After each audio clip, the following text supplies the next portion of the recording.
Ladies and gentlemen, welcome back to one of my favorite things that I do in my life. You guys know it as Optimal Self Conversations, where we talk to incredible people through adversity, grit, and persistence are forging the path to being the best version of themselves. And they honor us by joining us in giving you tools to do the same. Today, I have an incredible, I'm gonna have to just call her friend now because we've been on her show, and I feel like we've had some really awesome conversations. We've yet to meet in person, but I'm super excited to have her. Teresa Young. She is the host of the Respected Man podcast, and you guys are gonna love her. You guys are gonna get to see like truly somebody who has been through the adversity, has had the failures, and come out on the other side with a smile and sharing it with people and enjoying it. So, Teresa, thank you so much for being here. Thank you so much for having me. I've enjoyed getting to know you. And like you said, we haven't met yet, but I feel like in today's day and age, you just don't really get to meet people.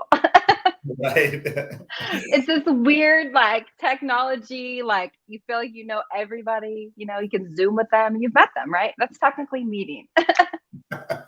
True. So Teresa, for our listeners that haven't had a chance to get to know you yet, and see everything that you're doing, give us a little background on who Teresa is. Like, where are you now in your life? But more than that, like, where did you come from? Like, who is this woman that you've built today, that you've created?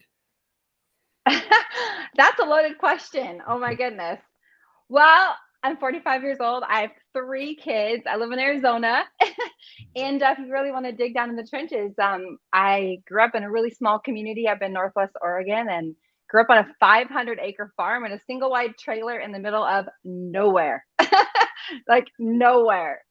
Oh my goodness. I had alcoholic father, not parents, but father, really dysfunctional home. I was the baby of the family, left home alone a lot, just, doing my own thing. And I just, grew up watching this really dysfunctional family and always feeling this deep seated feeling that like it was never a family that I wanted to have as I, grew up and got older.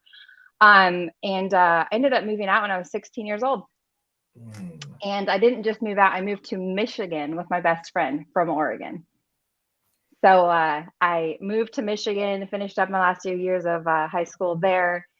And by the time I was 19, I was pregnant and in beauty school. And I was actually engaged to get married because the small town that I came from, that's what everybody did. You didn't go to college. You didn't, have an education. You got married, had kids, and all the kids grew up in the same school together because there was like 200 people in my high school. So that's what we did.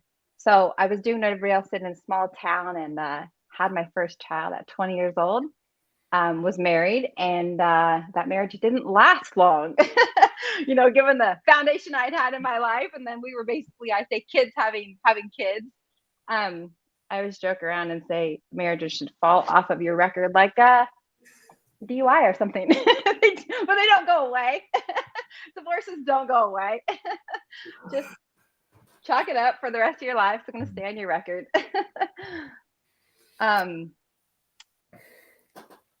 Yep. And then I finished beauty school, had my first baby, and quickly after that was divorced, to go figure. I then moved to back to Oregon, and I was, going to finish beauty school, and I got a job in Portland, and I was living in the big city with my daughter. And I wanted to become a fitness trainer because I was actually doing a lot of fitness competitions, which, by the way, if you've never done a fitness competition, get your ass in the gym and try it out. I think everybody should have to do it once because it teaches you so much about discipline and life.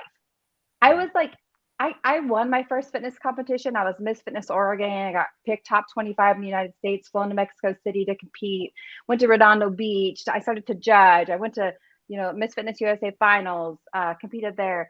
And after a few years realized that, I was missing some time out of my daughter's life and I needed to quit. But I got to tell you what, doing those competitions taught me so much about life that I had never learned growing up. I never learned that type of discipline. I never learned that type of love. that's that type of self-love that you feel with that discipline that comes with that. And then I proceeded to get married to a fitness trainer. Go figure. And we were together for 7 years. We moved from Oregon to Arizona. We got a job down here in Arizona. My cousin owned the athletic company called Pure Fitness. Was a big, giant company here for a lot of years. We worked there. I got to stay home. I coordinated aerobics. I did hair on the side. We had 2 kiddos together, 2 sons. And during that marriage, our son, our firstborn son, had 2 brain surgeries. These are just things that when you get married, you never anticipate this stuff happening in your marriage. You just don't. You get married and you think life's going to be great. And as women, we go into marriages thinking, with this unrealistic set of expectations. And marriage is not Disneyland. It is not some fairy tale. And let me tell you, I have been there. I've been in the trenches of marriage. I know what it takes to be a wife and what it takes to not be a wife. And let me tell you, I was a butthole wife pretty much all through my 20s because I didn't understand. He was supposed to just rise up and be this Prince Charming from Disney. I wasn't supposed to have this child that had it required 2 brain surgeries when he was 2 years old. He had Arnold-Chiari malformation, and so he needed brain decompression because every time his brain would decompress into his spinal column, he didn't have fluid around his brain. And so it was like a brain freeze headaches times 10, and he would fall to the floor screaming and grabbing the back of his head. And I really grew a lot through that. Unfortunately, our marriage suffered. Through that, we were told that our 3rd child, which was a son, that he would probably have a 50% chance of having the same problem. We hadn't anticipated getting pregnant through that process. We did. Fortunately, our 3rd child did not have the same problem. But going through that, in your mid-20s, it was like hundreds of thousands of dollars worth of medical bills. That stress on a marriage really takes a toll on your family. Let me tell you that. So, and through that whole process with my son and his brain surgeries, I didn't really feel like I knew what love was. I remember praying a lot that God would, show me what is love. Like, what is love? Because I've never really felt loved. I don't really know how to give love. I have kids. I've been, married. That's my 2nd marriage. And that was right at that time where, God decided to take my son and say, he needs to have 2 brain surgeries. I mean, these brain surgeries with Arnold-Chiari malformation, they're decompressions where they literally put your son face down, put his head in clamps, cut up on the back from his occipital bone to C1 and C2 with this huge incision for 5 hours. And they work on decompressing his brain. They remove part of the lower portion of his brain, the dura that surrounds his brain. They remove almost all of C1, part of C2. We had to have blood donors. This was not just some we just removed some of the fluid on his brain. It was really intense. And through that entire process, I believe that is where I discovered what the real meaning of love is, what it means to compromise and to sacrifice and to live selfless and to just really give everything to God and really trust the process. Because through that, so many beautiful things happened. And now my son, he's 19. He's totally normal. He thinks normal. He has a big gash in the back of his head. He had to have the surgery done twice. The first one didn't work. And so the second one, actually kind of fixed the problem. But man, he's just, every day I see him walking around and I'm like, that's my symbol of love right there. Like that kid, what he had to go through, that taught me, really what love was. Unfortunately, that situation did take a toll on my marriage, but I have to say to this day, I've done a couple podcasts with their dad, Zach Lucas. We are great friends. We go to the same church. Like, even though our marriage didn't work and, we decided to separate, like, we have great kids, a great friendship. He'll never call me his ex-wife. I'm baby mama. That's my baby mama. I call him my ex-husband. I'm like, yeah, just to be sarcastic. But, it's funny looking back, there's so many different things that could have changed, but we're just both really content and happy where we are. But yeah, it's kind of a little bit about my story. Well, let's see. There's a lot about that, and I kind of want to let's unpack it a little bit for the audience because you've been through a ton, and again, the intro says we talk to incredible people who through adversity, grit, and persistence are forging their path to the best version of themselves. And, you know, being the best version of you, right? And so we go back, I want to go back to the what you said about the fitness competition. And I love that you told the people, like the audience, like, man, challenge yourself, right? Like that's what that is. It's putting yourself, you know, out there, because again, a lot of times, not just you know, I mean, especially for a woman, right? Or even a man, right? You're going to stand up there in whatever your board shorts or Speedo, whatever, whichever one that you choose, right? The woman is in some kind of, you know, very small bikini. I mean, you're ultra exposed for sure. But what you said was, what I learned through there was discipline. And it's something, again, you didn't use this word, but I also think that through that discipline, because you said self-love, and when self-love comes from the things that I actually do, and this is something that I think most people miss, because you don't get that self-love by just standing in front of the mirror saying, I am beautiful, I am beautiful, I am beautiful. That, I mean, I'm not saying that you shouldn't look in the mirror and high five yourself like Mel Robbins says. And, and there's some science to all this.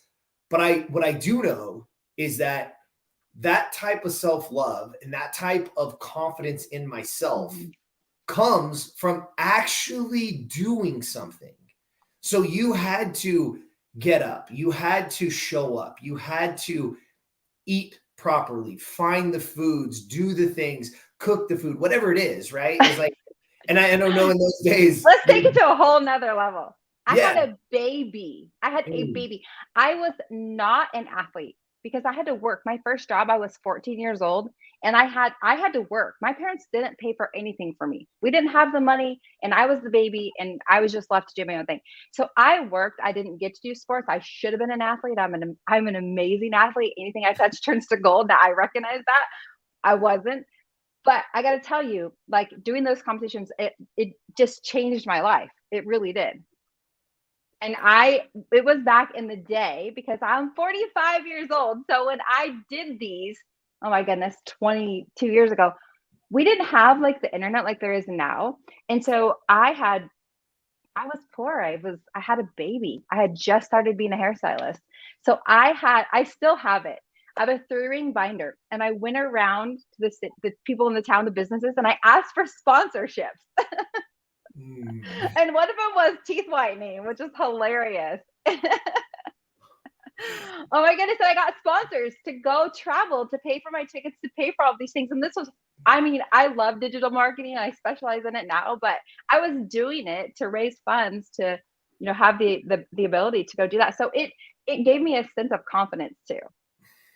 Yeah. I mean, and I think, you know, especially with our listener, right? Because optimal self is the art of becoming the best version of you. It's not my version. I don't have some version in a box. I don't think everybody should be the same. I actually think the opposite. I think we all have a unique blueprint that each and every one of us have to explore, right? And so, like you just said, I didn't know I was an athlete. I didn't have that opportunity as a kid, right? We were poor and I had to do this. I moved away at 16. I had to have a job at 14. Like I didn't have that opportunity when everybody else was, you know, your mom was taking them to soccer practice. Like I was trying to make money so that we could eat.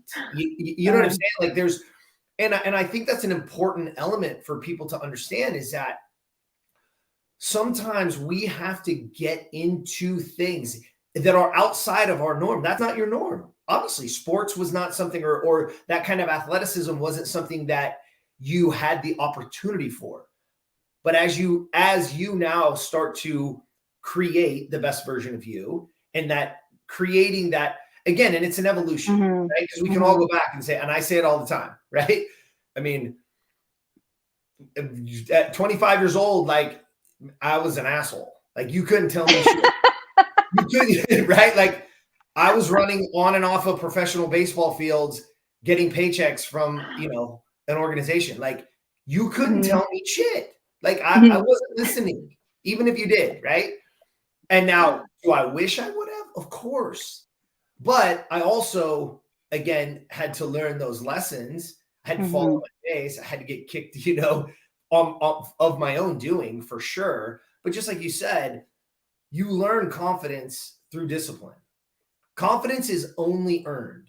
You know the difference. And I say this all the time, is that you can see a man or woman that acts like they're confident, and it comes off really poor. It's very arrogant.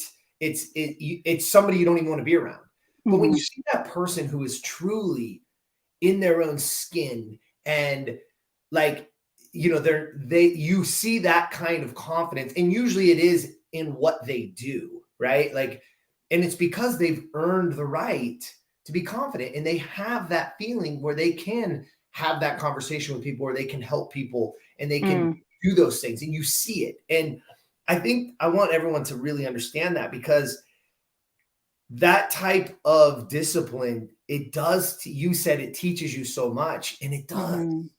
And it allows other parts of you to open up, because again, we don't know what that next step is, right? Even you and I have talked a lot of business with what you're doing, and what, you know, with respect to man and I don't know what the next, I know what my goal is. I know what I want to happen. I don't necessarily, new things come up all the time. New opportunities present themselves only because we're moving forward, only because I'm actually doing something, right? And when you do that, other opportunities open. And so I want to go on to, because you said some really great stuff, and I want to use this word, and I don't typically use it, but I know that we all have it. And I was actually listening to a podcast of a Navy SEAL the other day, and he was talking about, and they use the word trauma. And I mean, with you, as I was, you know, obviously taking notes, and I was listening, I'm like, holy cow, all the way back to being a child, right? An alcoholic father. I can totally relate there. And then, as you know, you said dysfunctional family. I mean, there's trauma there. And then it moves into, gee, I wonder why, you know, at 19, my first marriage at 19 didn't work, right? It's like, shocker, you know, the foundation that was laid is not really that great. And here I am. And yet, okay, so I learned a little bit of discipline through this part of my life. And then it came into, you know, your son. And that's another level of trauma, right? Like you said, is all we want to do is protect those little souls that we brought into this world. And when I can't take away their pain, it is a helpless feeling. It is. And so I can imagine, again, that's another, and like you said, what ends up happening, what happens? Well, it takes a toll on the marriage, right? I mean, all the things, financially, spiritually, romantically, like all things suffer, because all I'm trying to do is focus on this little human that whatever I can do. So it's crazy, because I talk about these traumas, and I'm literally chronologically looking at them. And then you say something that just like sets my soul on fire. You said, everything I touch turns to gold. And that is a moment in our life that, and people take that like arrogance or whatever, and I take it the exact opposite. I hear that, and I'm so, like, literally, because I'm looking chronologically on my sheet, on my paper, that I'm taking notes of just having this conversation with you, why it's called Optimal Self Conversations. And all these things have happened, and all these things that you've been through, some by choice, right? And some are just circumstances are given to me. You weren't born, you didn't ask for that to be born into. You didn't ask, you know what I mean? Like, but these are circumstances. Some of the other things, yeah, probably self-inflicted, right? But they're self-inflicted because I self-sabotage them. Why? Because I don't know any other way. I don't have any other way. I don't have another device inside of me yet, because I haven't learned it to get through those things. And so I don't have a way to repair those, or I don't have a way to be, you know, in those circumstances. I just react. And lo and behold, what happens? I probably lose a relationship or whatever. But then through all of that, you say the line, everything I touch turns to gold. And again, to me, it gives me the chills, because I'm like, man, Teresa, it's beautiful, number one, that through all the adversity, through all the traumas, through all the things, whether circumstance or self-inflicted, you still now have this way to say, look, I can do it. I know I can. I'm here. Mm-hmm. Is there a time where you realize that? Like, when did that come about for you that you can now, because when you said it in the most beautiful tone, the most honest way. It was very honestly said. It wasn't an arrogance. It was a very honest line. It wasn't like, look at me. It was a very honest moment. And I really, I think it's amazing. And so I'm wondering where does that come from? Where did that happen that you have now put yourself into a position where I can actually say those words out loud and believe them? I don't really know if there was a certain time. It probably came with age and experience, but I can remember a few years ago sharing a story with a friend, and I was talking about how I would never live life afraid of, circumstances or afraid of situations or afraid of going in, because God says he wants us to walk through the valley of the shadow of death, because that's where we learn the biggest lessons. That's where we become stronger. That's where we get the power to face the next adversity. So for me, I've even said to friends, like, I will stand at the top of the mountain and say, bring it, God, because I enjoy the high that comes out of working through problems. I've been in the trenches. I've been at the bottom. I'm not afraid of it. You can take everything away from me and I will rebuild it back 10 times better. I don't care. So if somebody comes to me with a problem, I always see a solution. I used to think it was, personality flaw, because I'm very solution oriented. Like, I always find, I'm a hairstylist of 27 years. I look for problems with people's hair all day long and I fix it. So for me, problems bring me joy because I know the solution. And so it's actually, I think that was a turn in my life where I had to realize that, like, because I'm, love to find solutions, it doesn't mean that I'm a bad person, which is really weird, if that makes sense. Because I feel like so many people want to focus on the problem that when you focus on the solution, you're weird. My kids even say, what's mom's famous line in our house? No problems, only solutions. We're not going to talk about what can you do to resolve this? And that is always my go-to line, because and then you get that feeling that everything you touch turns to gold. There's nothing that I can't solve. It's a challenge. I love it. Bring it. You want to have an argument with me? Let's talk about it. Like, I want to find a solution. It fuels me. And so I can say that everything I touch, in my eyes, what it is, the gold turns to gold. Like, that's how I feel about it. Like you said, it's all my perception. I don't care if you don't think my life's gold. Whatever I touch turns to what I perceive as gold in my life. Well said. That is a really important part. It goes back to the fear of other people's opinions. It goes back to truly, because there's very few people, right? And you hear people talk about this all the time, is that the moment my life changed was when I no longer gave a shit what everybody else thought, right? Mm-hmm. But the truth is, like, most people they don't live themselves.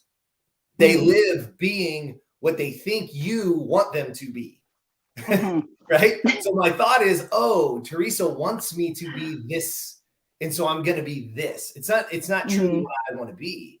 And the moment that you can break free from that, like you just said, is the moment that, look, I understand that I can say everything I touch turns to gold. It may not be gold to you, and that's okay. Right? Mm-hmm. Just like your gold may not be gold to me. That's okay. Good. That's perfectly okay. But it is my gold, right? And that is what I love. And that's an enjoyment. I think it's very important that people take this, and I hope they wrote it down. I wrote it down, right? Is no problems, only solutions. That's for sure. But you said it this way, Teresa. This is something that's super cool, and I hope people take this. Is you said, problems bring me joy. Mm-hmm. Like that is like, and it's not, and again, that can be misconstrued, right? It's like, oh, I seek problem. It's like, no, but when you bring that to me, it brings me joy because I am solution oriented. And so my entire being is not to search for problems. My entire being is being solution oriented. That's what I want people to understand. There's a difference. You see, people get confused. They confuse themselves because there's a lot of people out there, and I know you know them because I have them in my life as well, that they need the chaos. They need shit to be wrong, right? They need things to be going wrong. And I think people can misinterpret what you just said, that problems bring me joy, but they only do that because who I am, the identity, who I've created, this woman that everybody's seeing right now is solution oriented. So I don't have to worry about problems because I know I'm going to find the solution because that's who I am. Yeah, let's not get it confused with I do not like arguing. I do not like strife. I don't like that feeling. So the quicker I can come to a solution, the faster it's gone. So maybe that's, a good thing because I'm not someone who likes chaos at all. Like I have 2 boys. They're 3.5 years apart. Like brothers fighting, wrestling. I hated it. And so I was like, stop solutions. Like my solution was get out in the backyard and y'all are going to take rocks from one side of the yard to the other, like until you burn out your anger and your energy, like until you can find a solution. They had to do something to get that aggression out. Like there was always a solution. My kids have the most hilarious stories, but I'm always focused on solutions. But my kids are entrepreneurs. I have a 25-year-old daughter, a 19-year-old son, my 16-year-old son. Well, he turned 16 in a week, but they're go-getters. And it's hilarious to watch what they do, from, like we talked before, meal prepping, because they've watched me do it, prepare for your week. They watched me get up every morning, 4:30, 5 o'clock, hit the gym before I actually, I put a gym in my house and I had an elliptical in my kitchen. For the longest time, I didn't have a dining room table and everybody would laugh. And I go, I want my kids to see me working out. I don't want to put them in the daycare and then I go work out. I want them to be a part of this. I want them to see me training and being prepared. And then they're going to ask me why do you train? Well, I train every day so I can get prepared to solve problems. If I ever get a disease, I'm prepared. It's not saying I'm exempt from ever getting sick or cancer. I'm going to get it, but I'm going to be prepared. At least I know if I get cancer, I did my best to build up my body, my immune system, so I have a chance to fight it.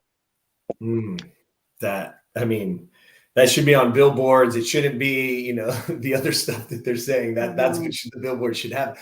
But let's go back for a second because I want to, because you and I had this conversation, and I want to make sure that the audience gets the whole gist of this. Is that with Optimal Self, one of our hashtags that we've coined the phrase. So we talk a lot about generational wealth, right? You hear that everywhere, right? People talk about, and I think it's great. I think it's important for sure.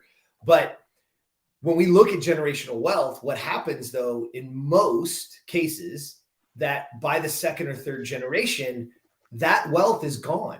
It is complete. It's completed. It's completely gone by the second or third generation. And the reason is because the person that created the wealth, the habits that created that wealth that person had, they didn't pass down the habits, they passed down the wealth. And if they don't know how to manage that wealth and they don't know the habits that created it, there's no way to sustain it. And there's a thing out there in this world, guess what? It's called inflation, and shit costs more money as time goes on, right? Your bread today, those of you that buy bread, like it costs more money than it did 15 months ago, right? Your gas, right? I live in California. Holy shit. It was like $4.89 the other day. I'm like, oh my gosh. So again, my point is that if the wealth passed down from 2 generations ago when gas was 86 cents, that shit isn't going to last very long today when it's $5. And so, but the habits are what we want to pass down. So in Optimal Self, we talk a lot about generational habits, but the only way those habits get passed down is if you have them. And so you telling me the story, you were like, yeah, I was out with the kids, or it was either your son and his girlfriend, or his daughter and her boyfriend, one of the two. And you can elaborate on the story. And you said, yeah, they left early on something that was because they had to get home to meal prep.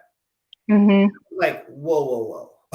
Say that again. How old are they? And then I asked you, do you tell them to go meal prep? You're like, never, No, not once. no, I no. mean, And it's, but they've watched me do it, and it's funny because I can remember my mom coming over and being like, why do you got to do this on a Sunday? Or why do you do this on a Monday? And I'm like, well, it's easy. It makes life actually more efficient to do other things. And you have healthy food ready there to grab all of the time.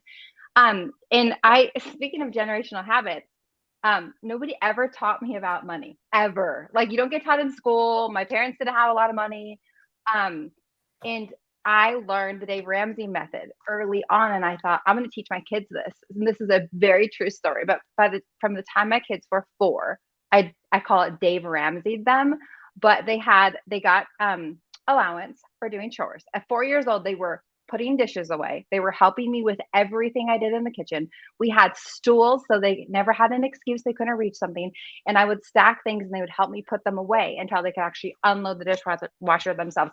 My kids have taken out the trash. They wipe off their counters. But every night we do family dinner together. And so doing their chores at the end of that was just that time where we got to spend together doing work that may not be fun, but we made it fun. My boys were snapping each other with towels. We were telling jokes. We were squirting each other with the hose. We made chores fun in our house, but my kids got an allowance for doing it.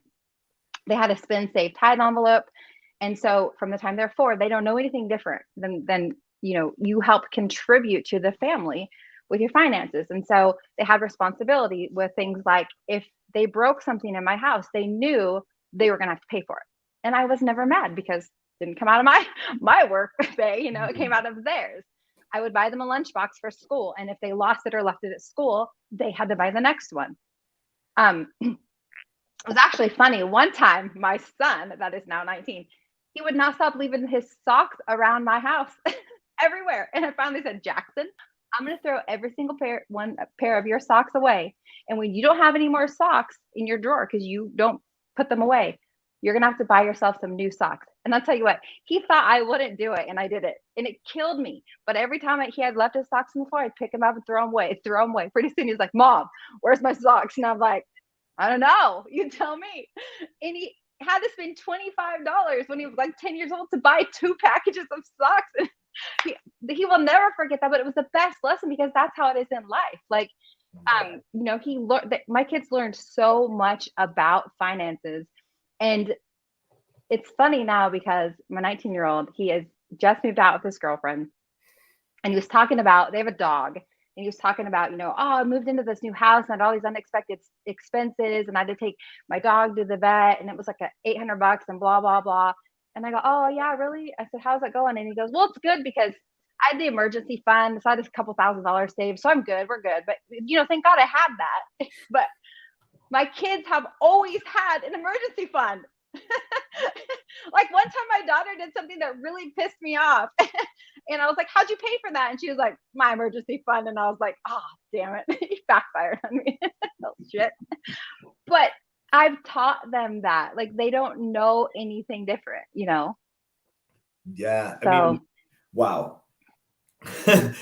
So, like, I hope, like, I just always like to recap because it's amazing to hear the stories. And I remember reading John Maxwell, and Maxwell used to say that, his dad would pay him to read books. He wouldn't pay him to do chores around the house. He said, that's your contribution to the family. Right. But to educate yourself and to get it, read the book. And then we talk about the book, and he had like a list of books, and the book had a number by it. So this one's $25. This one's $15. You want this small, tiny one here. That one's $8, right? And all the books that his dad, and he talks about that. But I love the idea that, like, look, I'm going to get you the lunchbox and your jacket and your socks for school, and I'm going to get it all. I'm going to take care of that, right? Like, I got you. Mm-hmm. But there's a responsibility now because I'm handing it over to you. So now they are yours. But now they are your responsibility. Mm-hmm. And even at a young age, you understand, but you don't understand, right? Until you don't have it. You're like, oh shit, where's my lunchbox? Mm-hmm. My kids, until they can afford to buy it. Yeah, right. It's a garbage bag, I literally would not cave. I would say, nope, You don't have it, then you are going to have to find another way to bring your lunch to school until they could afford to save. If they'd spent their money, save and buy a new one. And that was on them. But I was never running around the pissed off parent ever. I was like, well, how's that lunchbox treating you? And then they realized that, like, this sucks. I'm not going to lose my lunchbox again because my friends are all making fun of me because I have a Safeway grocery bag. It's so true. And here's the thing. So the life lesson, right, is that when we learn the lesson, it stays with us. Those kids know that. I mean, now as they're coming into adulthood, trust me, we can all go back. I can tell you stories of being a kid. I can tell you things that still have a physical and emotional response, right? Like I still have that. And it's because of those lessons, those things, right? And so giving that to them is amazing. Like, but think about it. Like, I don't know about you, but if we did something wrong, we just got our ass beat. Like, it was like, oh, go to your room, and dad takes his belt off and smacks you on the ass, and that was your consequence. Was some, but now with this type of consequence that I was implementing with my kids, like, I was smiling. They were the ones feeling the pain, and then it was a natural consequence they felt from the outside world. I didn't have to enforce that. And that's real life. I mean, we're not raising kids to be kids. We're raising kids to be adults. So from the time you're a child, I'm going to treat you like an adult. So learning how to manage money, yes, is it responsibility to be a part of my family and do things in my family and take care of our family? Yes, but it's also teaching them the value of money, the value of compromise, sacrifice, having to be, pay for it yourself. Like that is children is priceless. And I was never the mom running around complaining that I had to wash my kids' clothes, because my kids have washed their own clothes from the time they're 4. They know how to turn on my washer and dryer. And they know if they broke the damn thing, they're going to buy me a new one. So I was never the mom that had to worry about that. Y'all be paying me payments. Man, those lessons, though, you call them, they are life lessons because they stick with us. And now your kids have emergency funds. Like I said, I wanted you to tell that story because I was like, man, they just got up and they just went and did it. And it's learned behavior. And I think that's something that we all fail to realize. And if we go back to the start of this conversation with your life, right? And you said this dysfunctional family and this alcoholic, and then boom, and then here I am at 19, pregnant, right? Like that was all learned behavior. That's what everybody else did, right? Environment matters. And the environment that you're in. And again, with optimal, we talk about this all the time because probably one of the biggest things that people always ask, they're like, but how do I get out of the negativity? The people around me, and they don't support my goals. That's a big one. How do I get my wife, my husband, my friends, my mom, my dad, whatever the age is, right, to support my goals? And and I think this is really important because you did this very well with your kids is being the leader and actually just doing what you knew to do, like for yourself, and then follow along, right? And one of the things that I tell them all the time is I say, well, do you believe in your goals?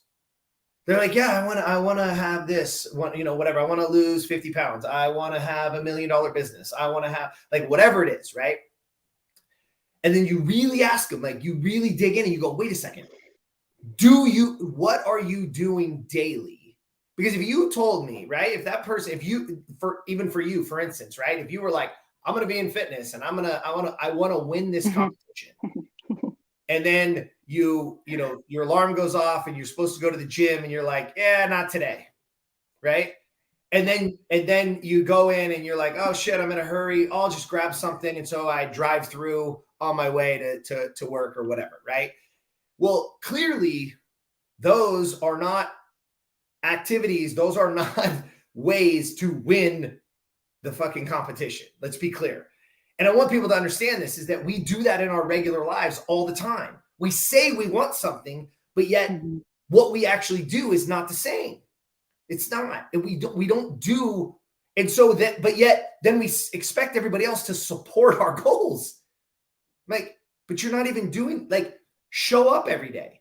Do it. Just like for you, right? There may be a time.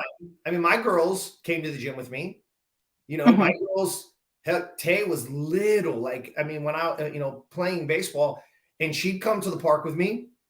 And as they got older, they were like, Dad, do we really got to go to the gym? I'm like, it's the only way, right? There's, and then they started to love it, right? Then they started to actually, one of the things, I mean, later in life, when I went to the CrossFit Games, and I tell the story all the time, and I think it's relative to everything you're saying about preparation and efficiency, is the girls, I would pick them up from school. It was one of the things being divorced. And when I had those girls, there was never a time where I didn't make my time to make sure that I was the one picking them up when they were with Dad, right?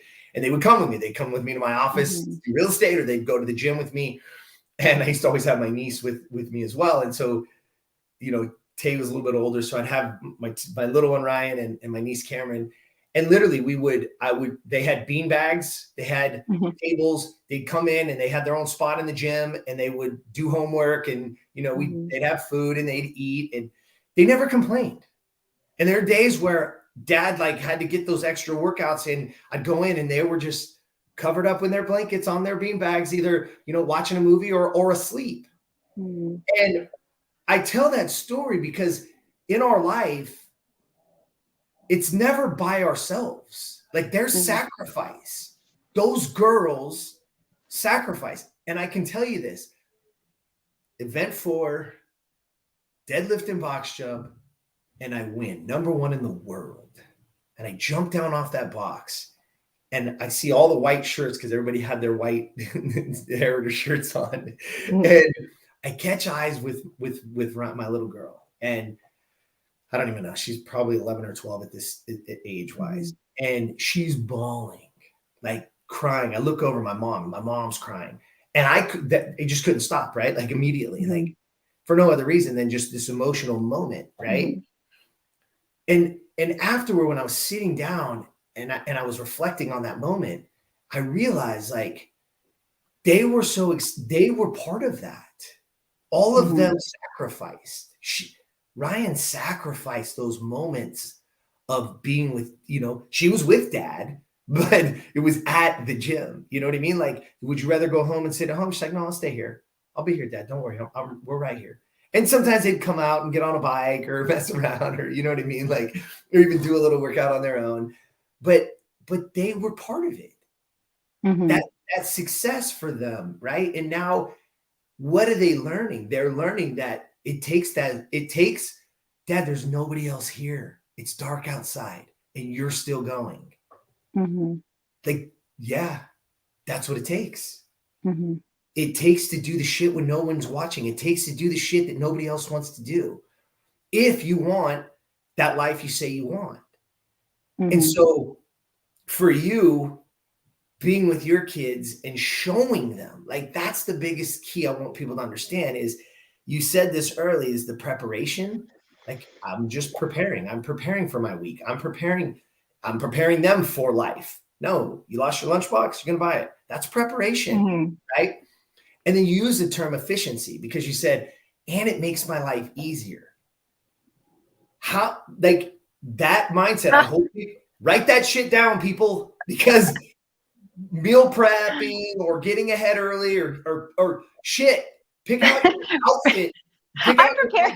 Preparing for some sort of like disease. Like, everything is preparation. It's not, I'm going to go look pretty and work out of the gym. And no, that's what I'm preparing, because if I ever get sick, and my family can at least say, hey, she's in pretty good shape, she has a chance to fight it. Right? I'm preparing because it saves my medical costs. You want to know what I told my kids? Why they brush their damn teeth? Why do you brush your damn teeth?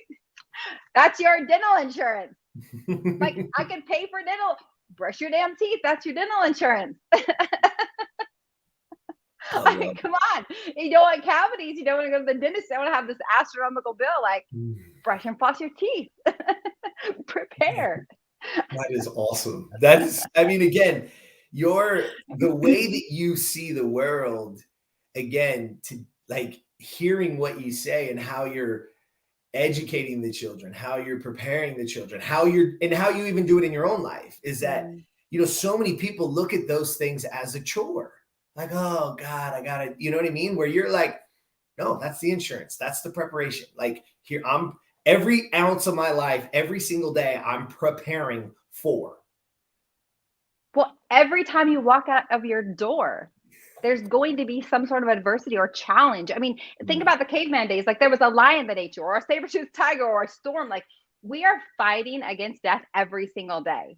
Like with everything we do, we have a choice. So you can either prepare to live a life, alive, or you can prepare to step out your door and be defeated by every obstacle that hits you. So do I walk around always thinking, oh, I got to prepare? No, I'm not a doomsday. No, I'm not. None of that. But what I do is I do it because it makes me feel good, and it makes me look good. But that's just a side effect from doing the right things. Like God only gives us one body to honor. If we honor it correctly, then natural beauty comes out of it. I think I shared with you before, but I haven't shared on this podcast that I'm 45 years old. I'm in the best shape of my life. Actually, right now, today, I weigh the same that I weighed when I did my fitness competition, my first one, and won Miss Fitness Oregon. So, but it doesn't come because I said, that's my goal. I want to look like Barbie. It didn't happen like that. People will come up to me, oh, you're 45, you have great genetics. And it actually kind of makes me angry because I really work hard at being healthy and living, optimally, let's say that. I participate in my life, and because I do what's right and I eat what's right and I work out because it's right and it makes me feel good, and I save money and I budget and I actually show up every single day with consistency and strategies, that this is me. I get to look like this. This isn't something that I just was gifted with. Like this is an honor. So if you see me in a dress or you see me, I'm honored because I've worked my ass off since I was 16 years old. I've been on my own, people, like on my own. Had a baby at 19, won my first fitness competition, broke AF. Like I had a 2-year-old. I didn't have money.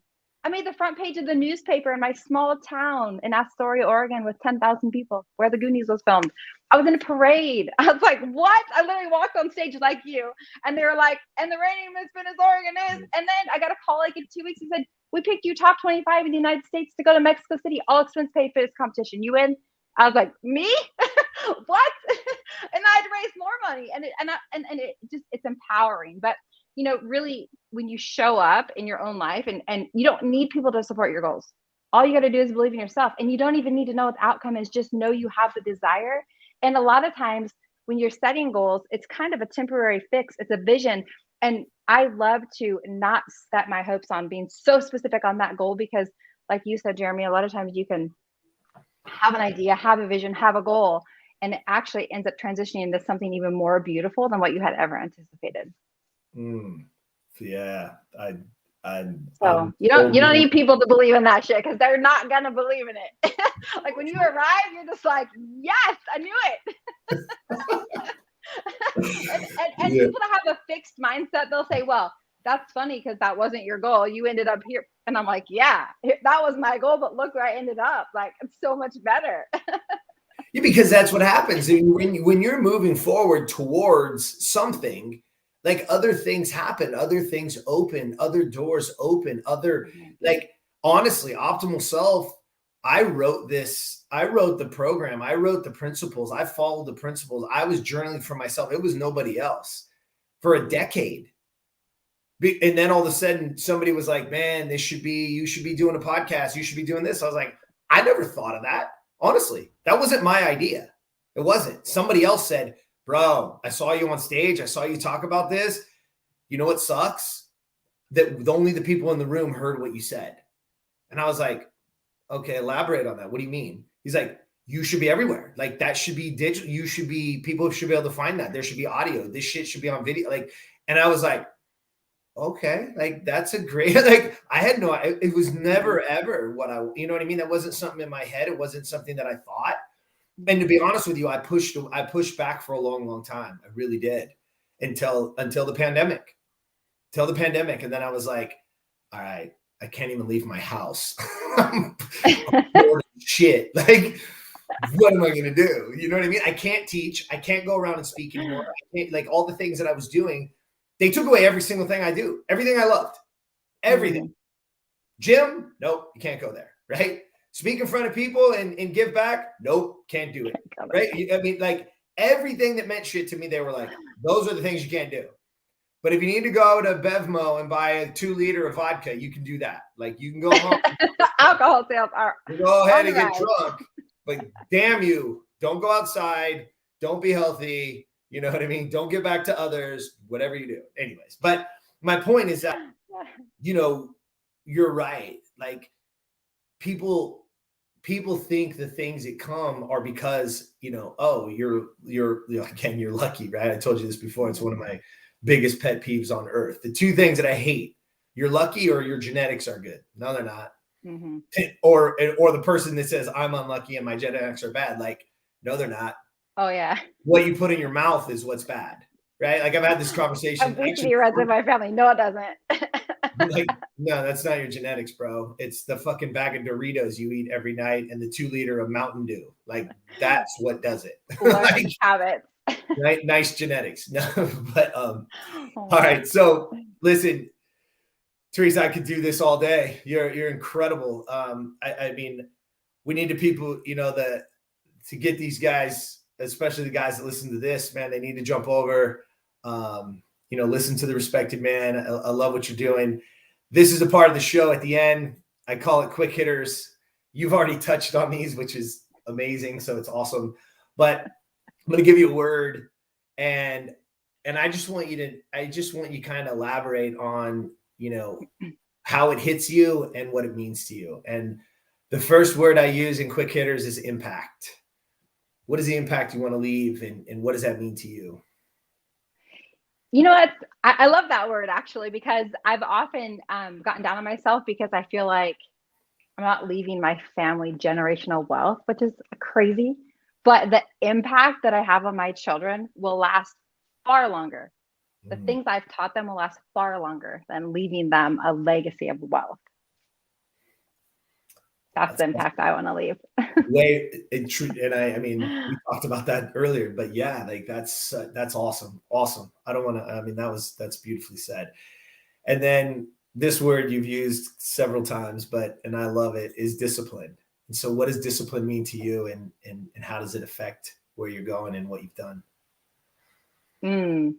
Discipline actually means love to me. Elaborate.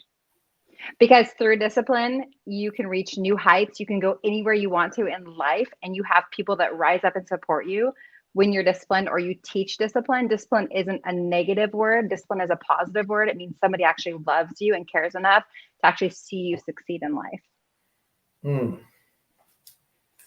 That's like mic drop.